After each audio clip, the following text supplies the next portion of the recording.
YouTube, what is good? Welcome to my first ever YouTube video.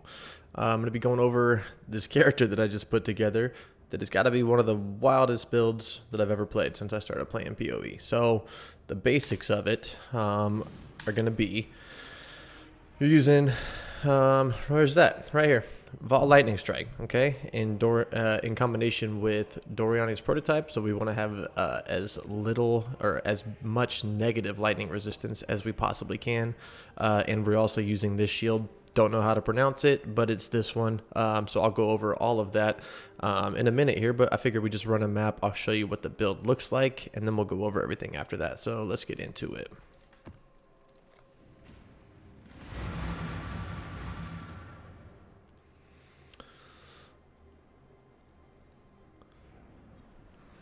Also, this build concept was not something that I came up with on my own. I actually saw Captain Lance post a video about this.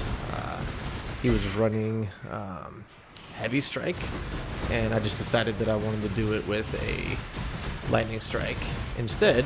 So I kind of put this together, but props to him. Got the idea from him. And I have no mana. What's going on? Oh, there we go. Okay. I'll put a link to his channel in the description below, too. He's always coming up with funky builds. So if you want to check him out, go for it.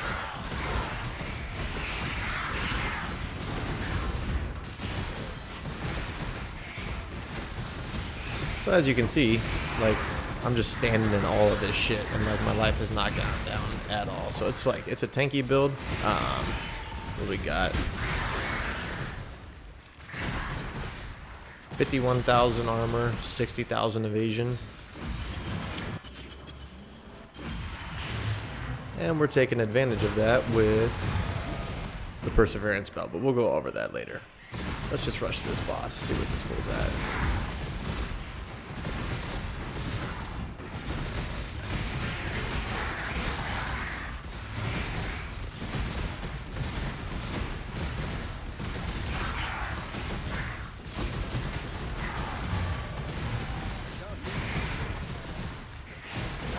I love this build so much. It's just so crazy.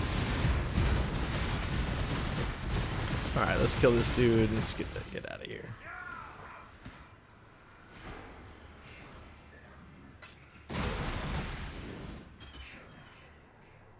Let's see if we get anything good from this. Nah. Okay, let's go. So you do have Vaal Lightning Strike here. I'm not going to use it, just going to save it for Baron, but you could use it on this boss if you want to. It's actually a pretty decent amount of extra damage. Alright, put a portal down, even though I don't think I'm going to die.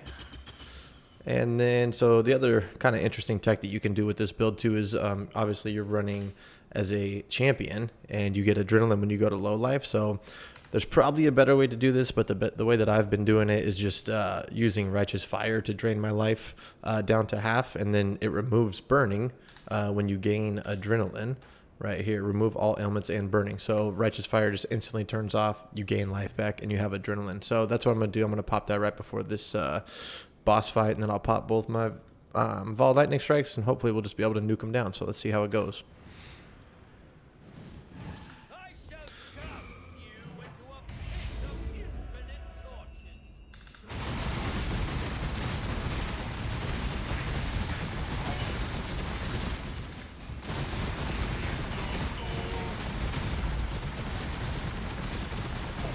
And there it is. Okay, so let's go back to town and see how the build works.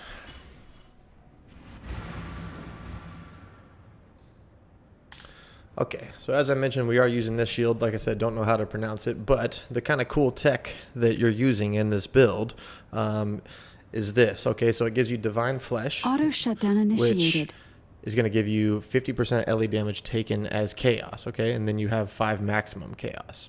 Now, the other tech that we're using with this build is a Lethal Pride under Rakiata, which gives us Tempered by War. So with Divine Flesh and this, basically 100% of cold and lightning damage, we don't have to worry about. So as you can see, my resistance is cold and lightning doesn't matter. The lightning you want to be as low as possible. Mine's negative 83. You could get it higher, but I'm happy with where it's at for now.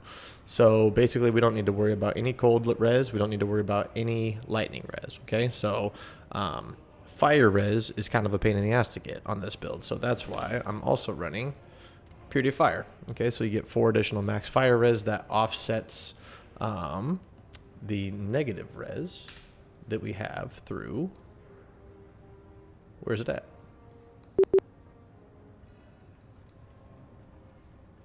It's in here somewhere. Oh, right here. Melding of the flesh. Okay, so this gives us negative 74 all res, but it also gives us negative 5 to all max res. So we need to try and make that up.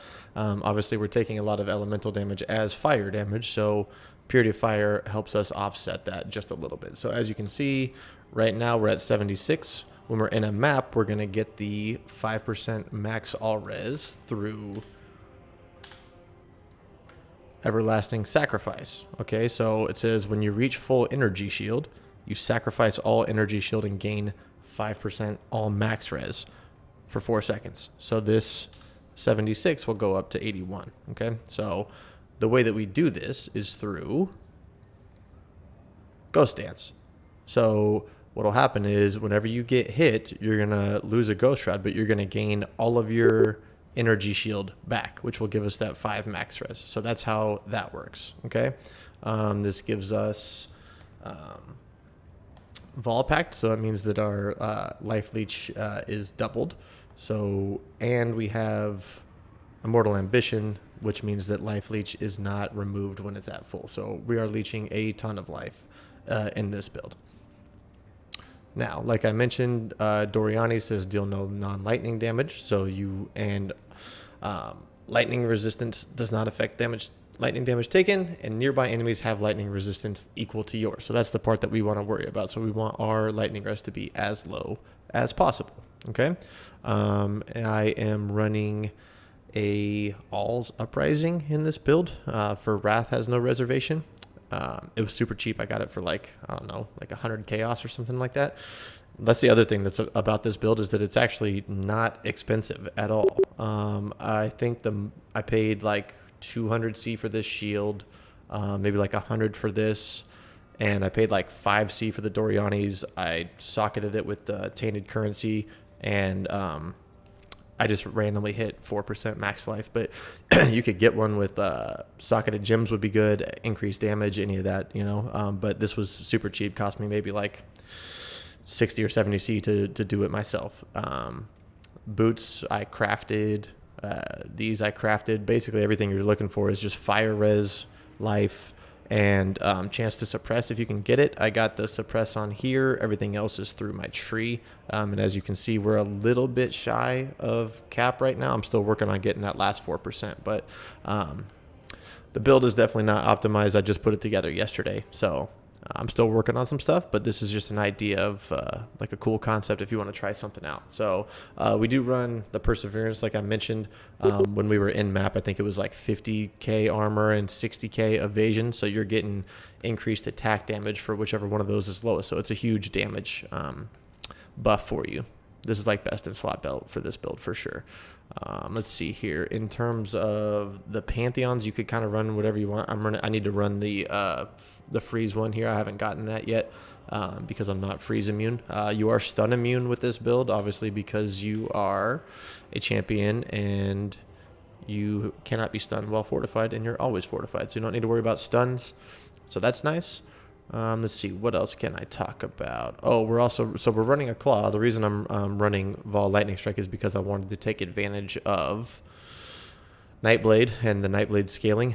So basically you run skills supported by Nightblade have increased effect of elusive, and then you get this elusive grants crit multi for skills supported by Nightblade. So I wanted to run something that I could run with a claw.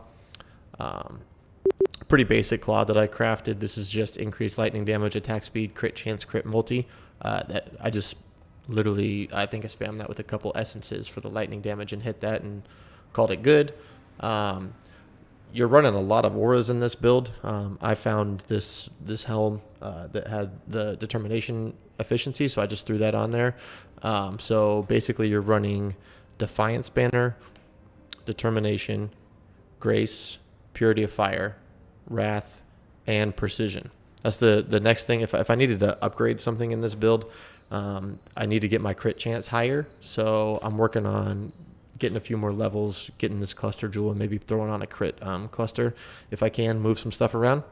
And then I need to get some more strength on gear too, so I can unspec some of these points, because I actually need the strength from like these small passives in order to run some of my gems. So there's some upgrades to be made for sure, but at least this is a pretty cool like proof of concept that you can run for fairly cheap and try something out that's a little bit interesting, you know. So I'm running the Thread of Hope here for the negative res as well. I'm not sure if I went over that.